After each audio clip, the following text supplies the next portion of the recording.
A hlavne teraz je aj tá vec, že potrebuješ od 18 rokov byť v herni. Kedy si tak nebolo, teraz to tak je. Kedy si bolo úplne jednoduché si zahrať, kámo. Kedy si povedala, že koľko máš, ako nikde nezisťovalo sa, neukazovali sa občianske, nie? Ty si mal babysitting, žena dala decko, si zobral 5-ročné decko a keď si šiel na záchod, tak si mu povedal, že toč mi. A mala ty bukal po automate.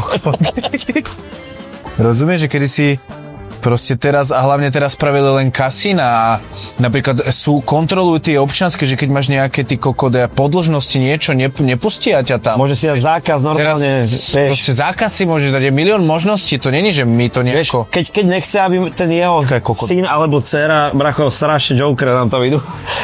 Keď nechceš tvoje syn alebo dcera by hrala, dáme teraz náušné okienko, jak sa hovorí, tak daj mu zákaz do kasína.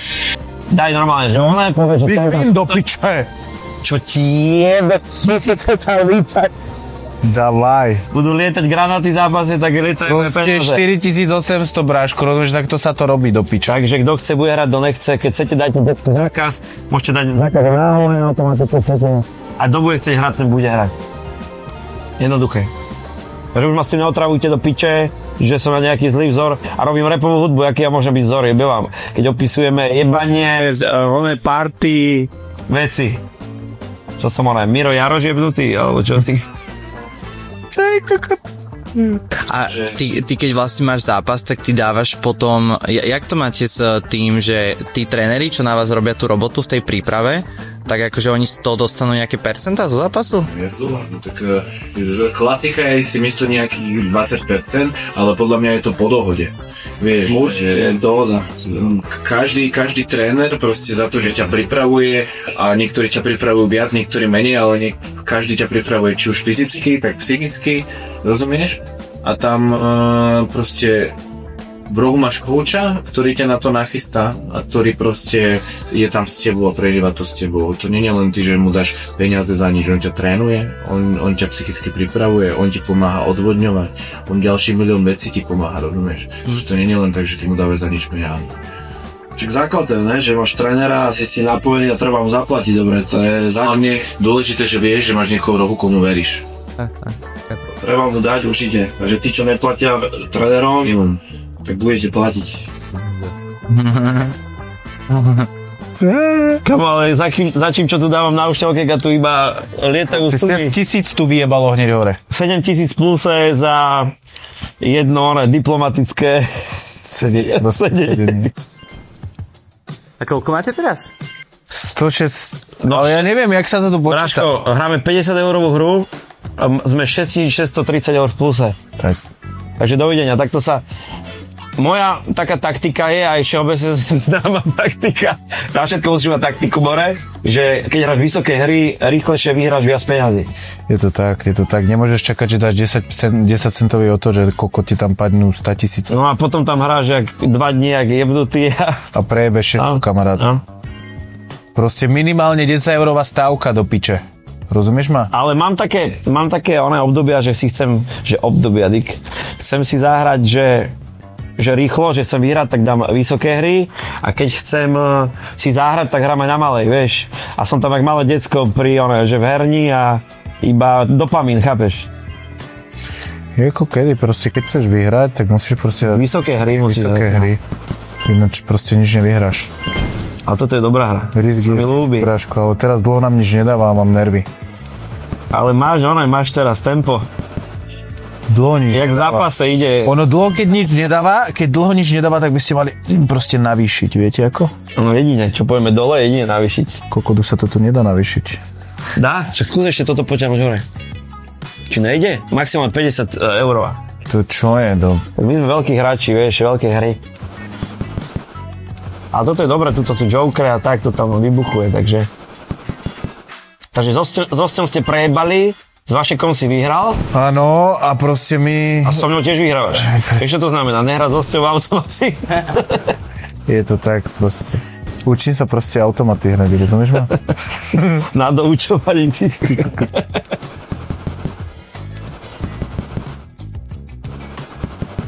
Proste musíme ísť do piče. Dáme zase inú hru, jasné, však treba aj ona zmeniť. A jak to dám späť? Aha. Ale 4000 pluse, takže čistý krach. A ty si videl už nejaké Andreasové zápasy? Hej, videl som. Ja mám jedného kamoša, čo chodí vlastne však s Jajom, nie? No jasne. Chodí jeho dcera s jeho dobrý... Ja Rebel, shoutout. A ja som bol pozrieť na zápasy, aj jeho, a tvoje som videl tiež niekde sa mi zdá, neviem, či aj ty si tam vtedy nemal zápas, Braško. Ja s ním ne, ja išiel iba na amatérskej lige. Áno, ale videl som tvoje niekde na oných, na YouTube, na štvrtom niekde. Nejaké tieto highlighty asi. Hej, a ty furt si niekomu, proste Mirková škola, hneď si furt plaváky najebal niekomu na... Jasne, dával som aj plaváky, ale už je tam aj viac oných. Techniky a tieto. Ja som mal v prvom zápase s Čistým, keď som klokal toho Čistého, čo sa tam na 2 sekundy zastavil svet, keď padol jak Ježíš na zem. A tam som mal akože taká halu, že niekto keď začína boxovať, tak niekto nemá žiadny úder a niekto vieš, aké to je, že niekto má aspoň jeden ten signifikant. Ale tamto, napríklad Mike Tysonov tréner, ten Kazdi Meto nehovoril, že sila úderu nespočíva, alebo ten knockoutový power nespočíva v tom, aký si rýchly, ani silný, ani nič, ale čisto je to na mentálnej stránke, to znamená, čo v živote si prežil, jaká si povaha a jaké máš za sebou veci.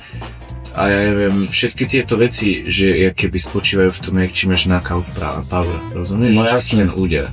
Niekto to proste má, niekto nie.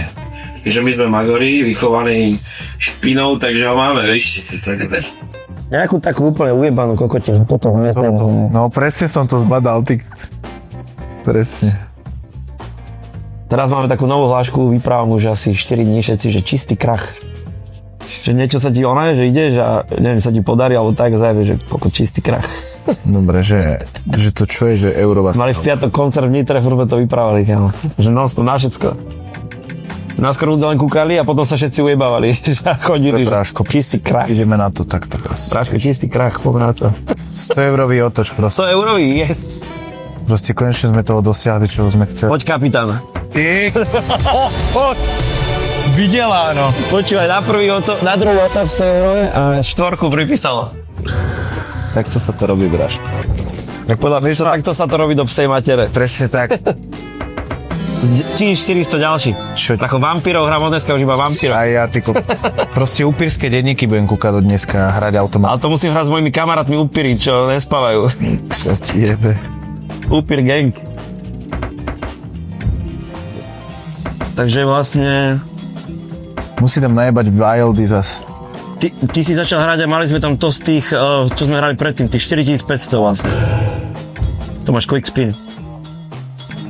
Ďalšie 5 kg Akože poď. na hotel. To si vlastne zapol, že ti bude rýchlejšie točiť na automat. A čo hovoríš ty na sebové zápasy? Videl si nejaké? Kámo, ja sa snažím, vieš, ja som zase poctivý, že keď niečo robím to fakt, že najlepšie ako viem, takže ten progres musia, ako ja som zastanca, že progres musia hodnotiť tí, čo tomu rozumejú, vieš. Ja vidím aj veľa takých tých, čo sa teraz roztrhol pytel zo všelijakými, vieš, takýmito, ja neviem, čo to je celebritné zápasy, alebo TikTok zápasy.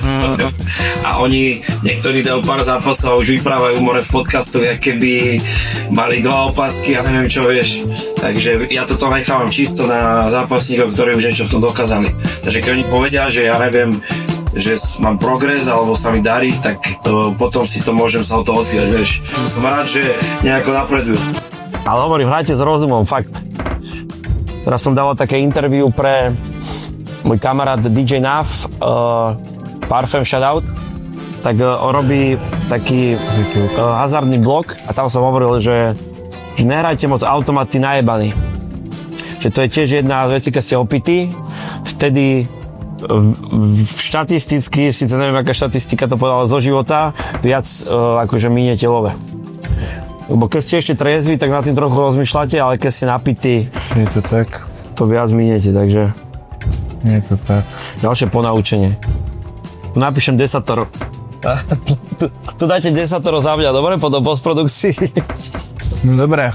Idem ja ešte. Dávaj. Trošku si ale vyplavím do pamäti. Jepliť sa proste trošku, vieš? Yes. Takže teraz sme 2 v pluse. Yes. Ukáž? 1,500 bráško proste. Takže, keďže sme trojku v pluse, ja by som znížil a ešte chvíľku zahrajme, aby toto skončilo vlastne tento diel v pluse. Potom s hostom to môžete... Môžeme to rozjebať. Takže dám 20 eurovú, ešte chvíľu pogamblíme. No, chype to stále. Ono niekedy sa s tým hrať musíš proste dať hore, dole, znižovať, zvýšiť stavku. Keď dlho nedáva, zvýš, lebo do piče musí raz dať, bráško. Tak Luka vral minule, ja som bol kapitán ťažká ruka, dneska si bol ty 100 eurové otoče.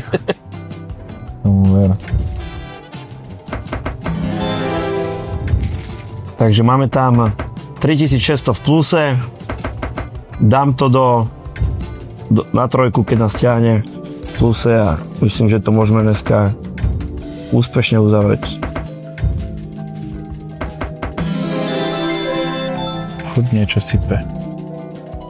To takto sa mi to líbi.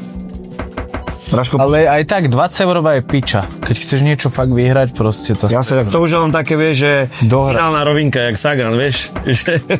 To je jak ten môj kámoš, čo som s ním bol a čo som ho strážil, proste mi vraví, že proste keď chceš proste vyhrať, tak proste 100 eurové, ináč nič. Braško, povedz ešte na Arielsko, kedy máš zápas? Nech vedia všetci. Zápas mám 14. marca na RFA tu v Bratislave, na 3. výročí vlastne RFA, čo bude mať. No a mám tam zápas o opasok v postoji s Kozubovským. A to už bude náš vlastne druhý zápas, kde sme mali. Prvý som vyhral, dostal 3 alebo 4 knockdowny. Ja som dostal 1, lebo som tam robil šaša, ale proste teraz to nenechám na náhodu a keď sa bude... Čistá hra, jak sa vraví. Hej, teraz to nenechám na náhodu a keď sa bude dať, ho proste popravím hneď. Pracho, držím prsty. Ďakujem. A držte aj vy. Dobre, takže už som vo finálovej rovinke. A na sebové zápasy, ako reaguješ? Videl si nejaké? Kámo, bol som live v Žiline, refačku. Kámo, extrémne som to prežil, kámo, to bola strašná väzba. Mne sa to ľúbilo, že ako to bolo celé a mal to, že všetko, vieš, ten zápas, že fakt, že pre oko diváka, to je presne to, čo podľa mňa v tom MMA, lebo ja moc MMA mňa baví, ale nemám moc rád tie, keď sa dlho po sebe valajú, že... Áno. Ja presne nemám ten štýl, že padnúť a ležať a odpočívať. No. Ja mám štýl, že buď zabiješ, alebo bude zabiješ. No a to mne sa ľúbi, lebo to je pre diváka dobré, vieš. Takže ja som tam vrískal. Ja som tam nechal srdiečko, proste, koľko to bolo jeden z zápasov, ktorý ma fakt niečo naučili, vieš, že proste to bolo... Tam som si siahol na dnu, ty kokot. Podľa mňa základ je, keď máš zápasy a dvíja to tých ľudí zo sedačky, vieš. Myslím, že automatov zase bolo aspoň na týždeň dosť. Dobre, dám tam posledný 30 eurový otoč. Teraz tam dick padne jackpot. Dobre. Myslím, že úspešne mission complete, trojka v pluse, vybavené. Hrajte s rozumom. Game World Bet. .sk, braško. Os!